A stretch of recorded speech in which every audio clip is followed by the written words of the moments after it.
بسم اللہ الرحمن الرحیم۔ شروع اللہ کے نام سے جو بڑا مہربان نہایت رحم کرنے والا ہے۔ بیماری بھگانے والی ایک تسبیح دن میں کسی بھی وقت پڑھیں، رات تک بیماری کو اپنی آنکھوں سے بھاگتے دیکھیں گے، ڈاکٹر خود حیران رہ جائے گا۔ ناظرین، یہ تسبیح پڑھ لیں، سر سے لے کر پاؤں تک آپ کے جسم کے اندرونی اور بیرونی ہر بیماری ختم ہو جائے گی انشاءاللہ۔ اللہ کے فضل و کرم سے گھر میں جو کوئی بھی بیماری میں مبتلا ہو، چاہے وہ چھوٹی سے چھوٹی بیماری ہو یا بڑی سے بڑی، اور کئی سالوں سے علاج کراتے کراتے تھک چکے ہوں، لیکن وہ بیماری ختم ہونے کا نام نہ لے رہی ہو، اگر آپ خود بیمار ہیں تو یہ تسبیح خود پڑھ لیں۔ اس کا پورا طریقہ میں آپ کو بتانے جا رہا ہوں۔ اگر آپ کے گھر میں کوئی بیمار ہے جس کا علاج کراتے کراتے آپ تھک چکے ہیں، تو صبح نہار منہ یہ تسبیح پڑھ کر اس پر پھونک مار دیں یا اسے پانی پلائیں۔ انشاءاللہ صبح خالی پیٹ کا یہ تسبیح کا عمل آپ کے جسم کے اندر اور باہر سے ہر قسم کی بیماری کو ختم کر دے گا اور آپ کو زندگی میں سکون مل جائے گا۔ یہ بات تو میرے تمام دیکھنے اور سننے والے بھائی بہن جانتے ہیں کہ قرآن مجید کے ہر حرف میں ثواب، تاثیر، شفا اور برکت رکھی گئی ہے۔ میرے وہ تمام لوگ جو دنیاوی طور پر بیماریوں کے اخراجات اور دیگر خرچوں کی وجہ سے کافی پریشان رہتے ہیں، بہت زیادہ ذہنی تناؤ کا شکار ہو چکے ہیں، ہر وقت سینے پر بوجھ سا رہتا ہے، چھوٹی چھوٹی باتوں پر گھبراہٹ ہوتی ہے اور ہر وقت خود کو بے چین محسوس کرتے ہیں۔ انشاءاللہ آج آپ کی خدمت میں جو عمل لے کر حاضر ہوا ہوں، اسے میرے بتائے ہوئے طریقے کے مطابق آپ نے کر لینا ہے۔ میں امید کے ساتھ کہتا ہوں کہ آپ کی ہر بیماری ختم ہو جائے گی انشاءاللہ۔ عمل یا وظیفہ شروع کرنے سے پہلے میں آپ کو ایک بہت اہم بات بتانا چاہتا ہوں کہ جو بھی عمل یا وظیفہ ہم آپ کو بتاتے ہیں وہ اللہ تبارک و تعالی کی طرف سے ہوتے ہیں، یعنی جو اعمال آپ کرتے ہیں وہ اللہ کے کلمات ہوتے ہیں، اللہ کا ذکر ہوتے ہیں، قرآن پاک کے الفاظ ہوتے ہیں، قرآن پاک کی صورتیں ہوتی ہیں جن کی برکت، طاقت اور وسیلے سے اللہ پاک شفا عطا فرماتا ہے۔ بہت سے لوگ کہتے ہیں کہ ان وظائف یا اعمال میں کچھ نہیں رکھا، تو میری ان سے گزارش ہے کہ ہم کوئی بات اپنی طرف سے نہیں بتاتے، ہم اللہ تبارک و تعالی کا ذکر بتاتے ہیں، قرآن کا وظیفہ بتاتے ہیں جسے پڑھنے سے شفا پروردگار عطا فرماتا ہے۔ آپ خود جانتے ہیں کہ اللہ کے کلمات میں کتنی طاقت ہوتی ہے۔ ہمیں چاہیے کہ ہم ان وظائف کو سچے دل اور کامل ایمان کے ساتھ ضرور کریں تاکہ ہمیں ان سے فائدہ حاصل ہو سکے۔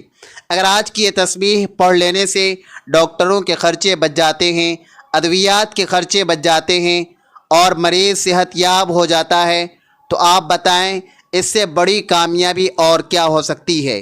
یہ انسان جو صدیوں سے، کئی سالوں سے بیماریوں کا شکار ہوتا ہے، اس کی زندگی کی ایک ہی تمنا ہوتی ہے کہ اسے سکون مل جائے، بیماری سے نجات مل جائے، شفا مل جائے۔ اس کے لیے شفا سب سے بڑی نعمت ہوتی ہے۔ ناظرین عزت مآب، حضرت علی رضی اللہ تعالی عنہ کے پاس ایک شخص آیا اور عرض کیا کہ مجھے رات کو ٹھیک سے نیند نہیں آتی، سو نہیں پاتا ہوں، اور جب صبح اٹھتا ہوں تو پورے جسم میں درد رہتا ہے اور وہ درد بڑھتا رہتا ہے۔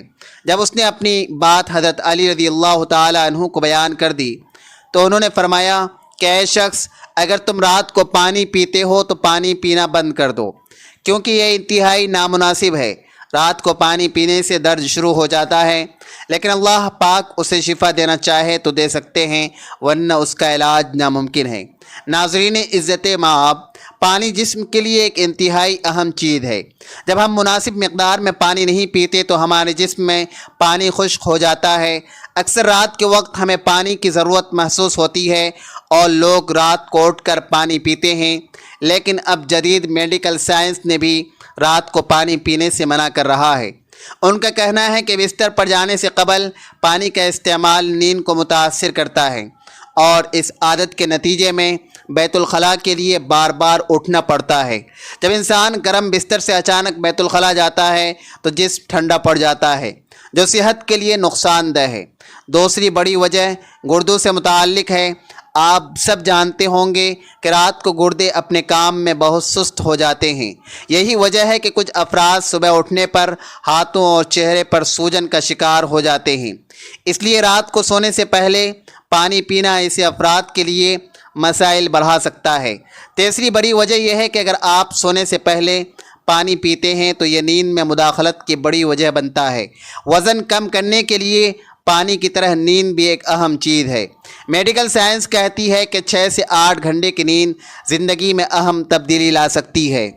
سائنس کے مطابق جو لوگ کم سوتے ہیں یا زیادہ نیند لیتے ہیں ان کے وزن بڑھنے کے خطرات بڑھ جاتے ہیں۔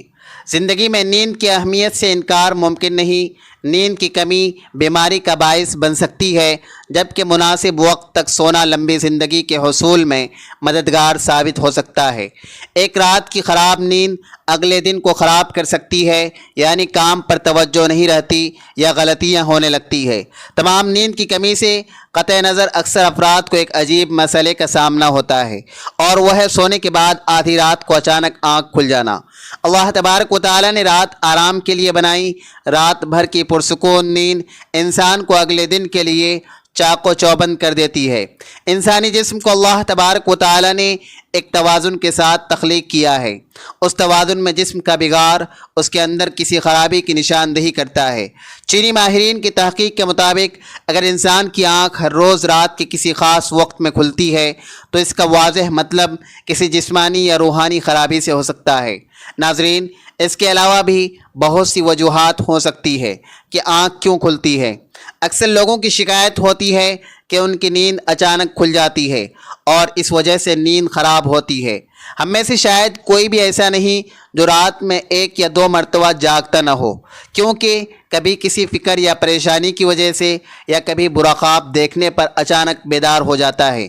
کیا آپ نے کبھی مشاہدہ کیا کہ رات 3 بجے سے 5 بجے کے درمیان آپ کی آنکھ عموماً کھل جاتی ہے اور اس لمحے کے دوران آپ بے چین ہو کر جاگ جاتے ہیں؟ یقیناً بہت سے لوگوں کے ساتھ ایسا ہوتا ہے، شاید ہم نے کبھی اس پر غور نہیں کیا۔ دنیا میں ہر امیر، غریب، نیک اور بد کو قدرت کے قانون کے تحت دکھوں، غموں اور پریشانیوں سے کسی نہ کسی شکل میں ضرور واسطہ پڑتا ہے۔ دنیا مصیبتوں، غموں اور پریشانیوں کا گھر ہے۔ بعض لوگ اولاد کی نافرمانی کی وجہ سے پریشان ہیں، کچھ لوگ مال و اسباب کے ختم ہونے پر غم میں ڈوبے رہتے ہیں۔ یعنی انسان کسی نہ کسی فکر یا پریشانی کی وجہ سے نیند کی کمی کا شکار ہوتا ہے، اور ان ذہنی پریشانیوں کی وجہ سے رات کو بار بار آنکھ کھلتی رہتی ہے۔ تو چلیں نبی کریم صلی اللہ علیہ وسلم کی حدیث مبارکہ کی روشنی میں آپ کو بتاتے ہیں کہ ایسا کیوں ہوتا ہے، اور پھر جدید سائنس کی روشنی میں بھی بتائیں گے کہ اگر دوبارہ آپ کے ساتھ ایسا ہو تو اس وقت آپ کو کیا کرنا چاہیے جس سے آپ کو زندگی کی ہر خوشی مل جائے۔ اگر آپ رات کو اچانک نیند سے بیدار ہو جاتے ہیں تو آپ کسی مرض میں مبتلا نہیں ہیں بلکہ خوش نصیب انسان ہیں آپ، کیونکہ اس لمحے کے دوران آپ کا رب آپ کو یاد کرتا ہے۔ یہ رحمت کے فرشتے ہوتے ہیں جو آپ کو بار بار نیند سے اٹھاتے ہیں۔ رات کے وقت اللہ تبارک و تعالی اپنے بندوں کے زیادہ قریب ہوتا ہے تاکہ وہ ان کے لیے رحمت اور توبہ کے دروازے مکمل طور پر کھول دے۔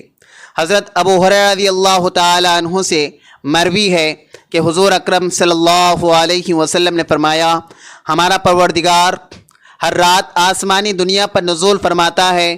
جب رات کا آخری تہائی حصہ باقی رہ جاتا ہے تو آواز دیتا ہے، کون ہے جو مجھ سے دعا کرے میں اس کی دعا قبول کروں؟ کون ہے جو مجھ سے سوال کرے میں اس کی مطلوبہ چیز عطا کر دوں؟ کون ہے جو مجھ سے بخشش طلب کرے میں اسے بخش دوں؟ ہے کوئی توبہ کرنے والا کہ میں اس کی توبہ قبول کروں؟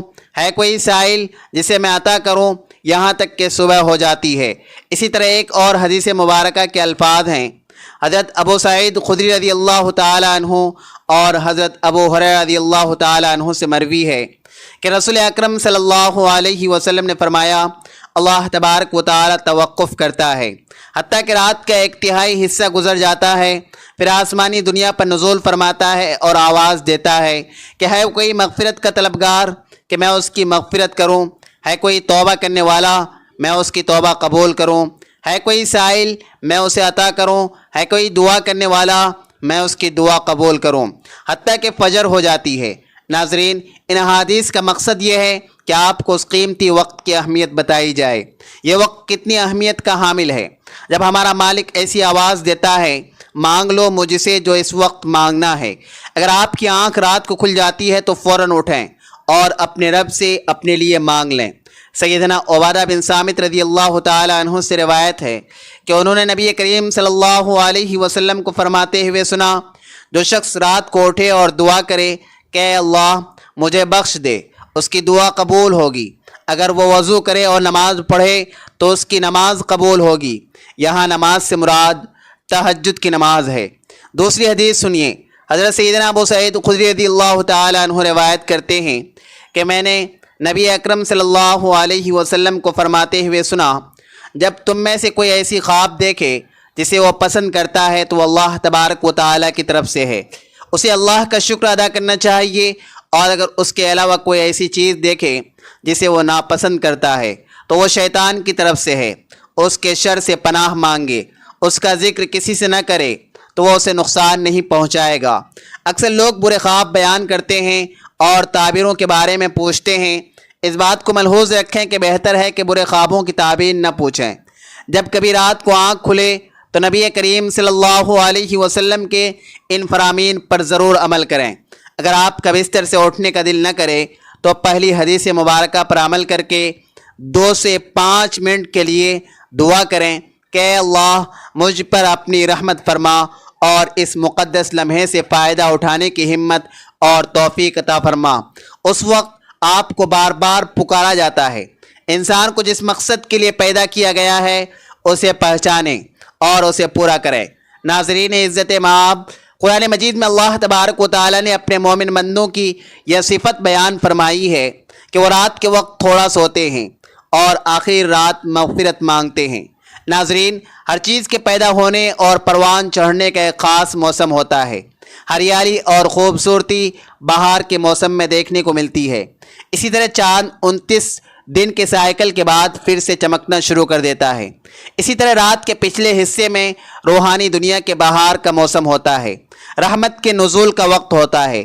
اللہ تبارک و تعالی چاہتا ہے کہ بندہ اپنی نیند سے اٹھے اور اپنی خواہشات کا اظہار کرے۔ اس وقت رب کائنات تمام خزانے بانٹنے کے لیے بےتاب ہوتا ہے۔ اس کے علاوہ جدید سائنس بھی کہتی ہے کہ نماز ایک بہترین ورزش ہے۔ اس کے ہر رکن کے الگ الگ فوائد ہیں۔ نماز سے جسم کی تمام بیماریاں ختم ہو جاتی ہیں۔ اس لیے نبی کریم صلی اللہ علیہ وسلم نے 1400 سال پہلے حکم دیا اور آج اربوں روپے خرچ کر کے سائنس اسے سچ ثابت کر رہی ہے۔ لیکن کچھ لوگ اب بھی اسلام میں کیڑے نکالنے پر گامزن ہیں اور ہمیشہ منہ کی کھاتے ہیں۔ ناظرین کرام، اگر آپ کی اس وقت آنکھ کھلتی ہے تو ضرور اٹھیں، وضو کیجئے تاکہ آپ اچھی طرح جاگ جائیں اور پاک ہو جائیں، یا کچھ دیر کے لیے لمبے لمبے سانس لیں، زور سے سانس باہر نکالیں تاکہ جسم سے بیماریاں خارج ہو۔ سجدہ کرتے وقت جب آپ نیچے جھکتے ہیں تو دماغ کو زیادہ خون ملتا ہے۔ نماز کی سجدے کی حالت میں بندے مومن کے لیے اللہ کی بندگی کے حوالے سے بہترین حالت ہے، اور یہی دعا کے لیے سب سے اچھا موقع ہوتا ہے۔ کیوں نہ ہو کسی مومن کے لیے اپنے رب کے سامنے عاجزی اور بندگی اختیار کرتے ہوئے اپنی پیشانی جھکانا اور اس کے قدموں میں رکھ دینا بہت محبوب ہوتا ہے۔ اس کے نتیجے میں اللہ تبارک و تعالی اپنے بندوں کو بہترین نعمتوں سے نوازتا ہے اور اپنے قرب کا شرف بخشتا ہے۔ رات کو تہجد کے بارے میں اللہ تبارک و تعالی کا ارشاد ہے، اور رات کے کچھ حصے میں تہجد پڑھ لیا کرو جو تمہارے حق میں زائد چیز ہے۔ کیا عجب ہے کہ تمہارا رب تمہیں مقام محمود یعنی مقام شفاعت کبریٰ ہے، جس پر قیامت کے دن آپ صلی اللہ علیہ وسلم اپنی امت کی بخشش کرائیں گے۔ آپ صلی اللہ علیہ وسلم کی ارشاد کی روشنی میں مسلمانوں کو چاہیے کہ رات کو جب آنکھ کھل جائے وضو کر کے 2 رکعت، 4 رکعت، 6 رکعت یا 8 رکعت، جتنی طاقت اور فرصت ہو، دل کی رغبت ہو، پڑھ لیا کریں۔ تہجد کا ثواب مل جائے گا۔ اللہ تبارک و تعالی نے انسان کو اس دنیا میں صرف اور صرف اپنی عبادت، اپنی معرفت اور اپنی شناخت کرانے کے لیے بھیجا ہے، تاکہ وہ اللہ تبارک و تعالی کی عبادت اور بندگی کر کے اس کی ذات کو پہچان کر اس کی معرفت حاصل کرے، اس دنیا میں اللہ تبارک و تعالی کو راضی کر لے، اور پھر آخرت میں ہمیشہ ہمیشہ کی زندگی عیش و عشرت اور راحت و آرام میں بسر کرے۔ یہی وجہ ہے کہ حضرات انبیاء علیہ السلام اور صحابہ عزت مآب رضی اللہ تعالیٰ عنہ نے اپنی تمام زندگی غمی، خوشی، تنگ دستی اور روانی، ہر وقت ہر لمحے اس عظیم مقصد کو یاد رکھا اور اس میں کامیاب رہے۔ وہ دنیاوی کاروبار، تجارت اور حرفہ وغیرہ بھی کرتے تھے، لیکن ان کے دل ہمیشہ اللہ تبارک و تعالیٰ کی محبت اور الفت میں مست رہتے تھے، اور وہ کسی وقت بھی اس کی یاد سے غافل نہیں رہتے تھے۔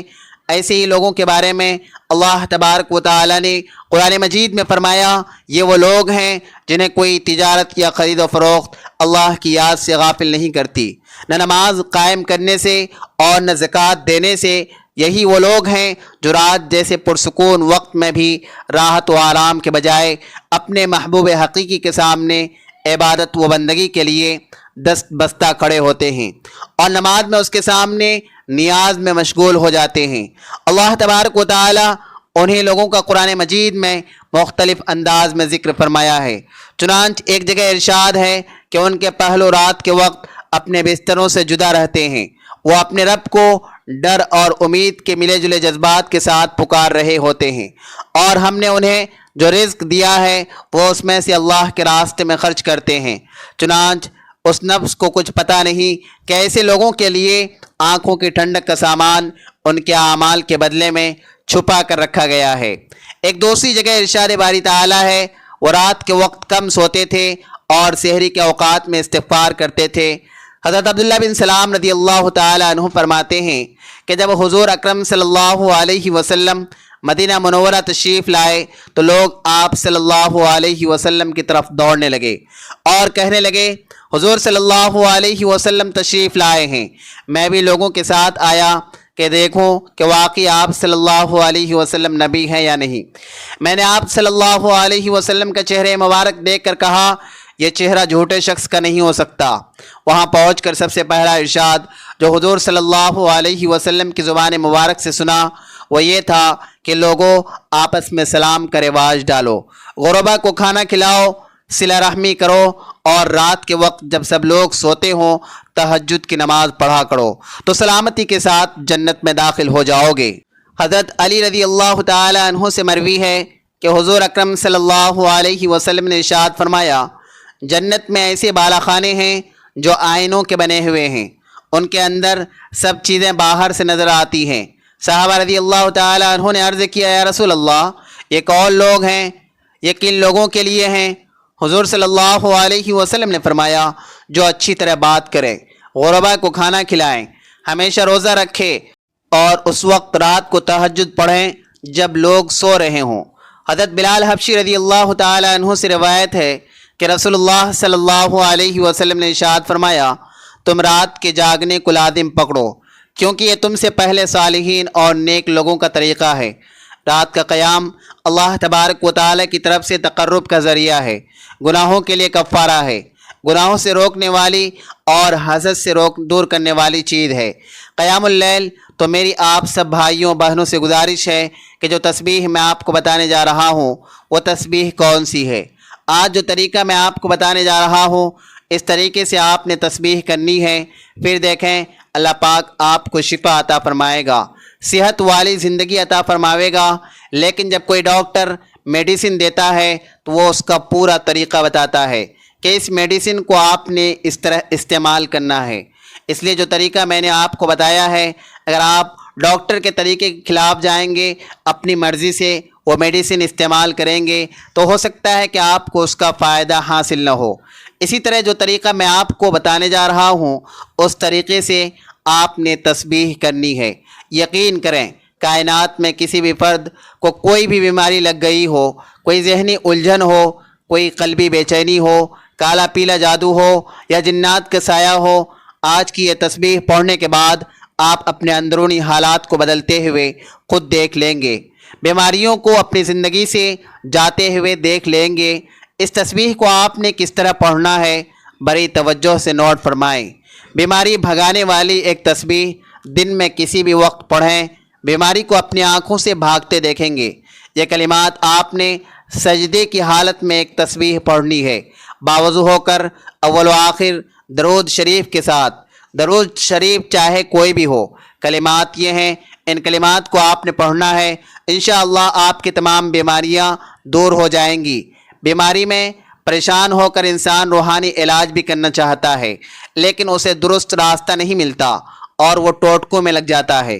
ایک مسلمان کی حیثیت سے ہمارے پاس اللہ کے رسول صلی اللہ علیہ وسلم کی دعائیں موجود ہیں جو سب سے زیادہ اثر رکھنے والی دعائیں ہیں، لہذا بیماری کی حالت میں ان کا وسیلہ حاصل کرنا چاہیے۔ رسول اکرم صلی اللہ علیہ وسلم ابن ماجہ میں اس بارے میں بہت سی دعائیں اور رسول اللہ صلی اللہ علیہ وسلم کے دم فرمانے کا مفصل بیان موجود ہے۔ بخاری شریف اور مسلم شریف کی ایک متفق علیہ حدیث ہے۔ حضرت سیدنا عائشہ صدیقہ رضی اللہ تعالی عنہا فرماتی ہیں کہ رسول اللہ صلی اللہ علیہ وسلم اپنے گھر والوں کو بیمار پرسی کرتے تھے تو اپنا دایاں ہاتھ مریض کے درد والے حصے پر پھیرتے اور یہ دعا پڑھتے: اذهب الباس رب الناس واشفی انت الشافی لا شفاء الا شفاؤک شفاء لا یغادر سقما۔ ترجمہ: اے اللہ، اے لوگوں کے پروردگار، پریشانی کو دور کر تو شفا عطا فرما، تو ہی شفا دینے والا ہے، تیرے سوا کوئی شفا دینے والا نہیں، ایسی شفا عطا فرما جو بیماری کو باقی نہ چھوڑے۔ اس دعا سے پیاری اور اجابت کرنے والی دعا اور کون سی ہو سکتی ہے؟ یہ دعا آپ کی کسی بھی بیماری کے لیے کریں، کسی بھی بیماری سے نجات کے لیے آپ اس عمل کو لازمی کریں۔ جب یہ عمل مکمل ہو جائے تو اپنے سامنے ایک گلاس پانی لازمی رکھ لیں۔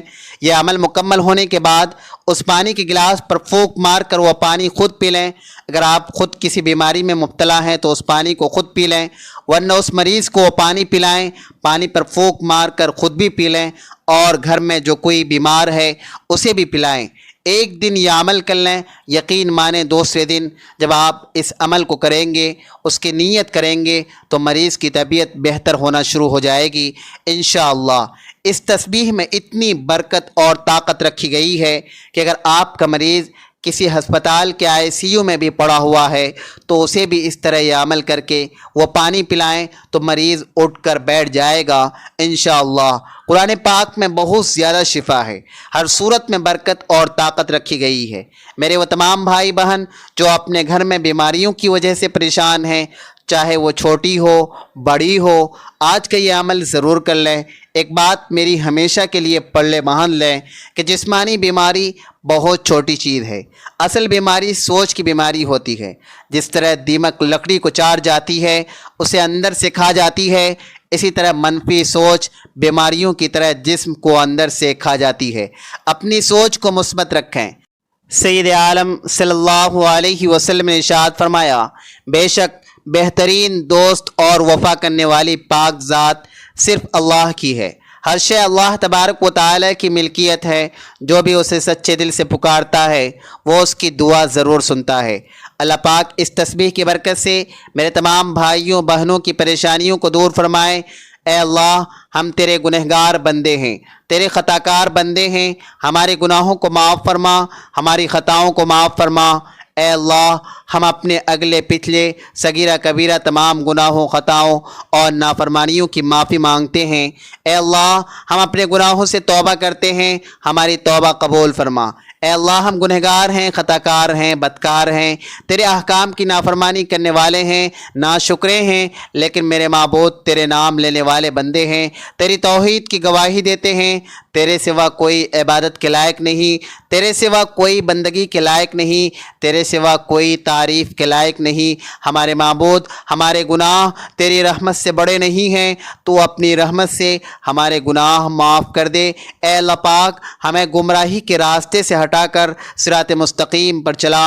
اے میرے مولا، تو ہماری اس دعا کو اپنے حبیب کے صدقے میں قبول فرما، آمین۔ ناظرین، گزارش ہے کہ اپنے رزق میں حصول برکت کے لیے اللہ تبارک و تعالیٰ کے 99 ناموں میں سے کوئی ایک نام کمنٹس میں ضرور لکھیں۔ ویڈیو اچھی لگی ہو تو ویڈیو کو لائک کریں، شیئر کریں اور چینل کو سبسکرائب کرنا نہ بھولیں۔ ملتے ہیں کسی اگلی ویڈیو میں۔ اللہ تبارک و تعالیٰ ہم سب کا حامی و ناصر ہو۔